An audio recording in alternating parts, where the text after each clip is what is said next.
আসসালামু আলাইকুম। সবাই যে যেখানতে আমার চ্যানেলটা দেখছেন সবাই চ্যানেলটা সাবস্ক্রাইব করবেন।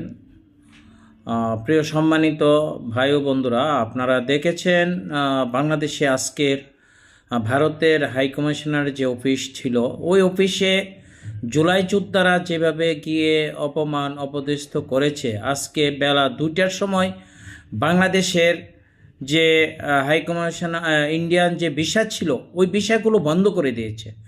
তাহলে আমার দেশের যারা এই বাংলাদেশের যারা রোগী ছিল, যারা এক্সপোর্ট ইম্পোর্ট করতো বা বিভিন্ন ব্যবসার সাথে যারা জড়িত ছিল, বিশেষ করে রোগী যারা, তাদের উপায়টা হবে কি? আজকে সাধারণত ইন্ডিয়া জননেত্রী শেখ হাসিনা একটা ভাষণ দিয়েছে বা বক্তব্য দিয়েছে, এটাকে কেন্দ্র করে এইভাবে একটা রাষ্ট্রের মধ্যে আরেকটা রাষ্ট্রের হাইকমিশনারকে অপমান করাটা আমার মনে হয় দৃষ্টিতে ঠিক হয় নাই।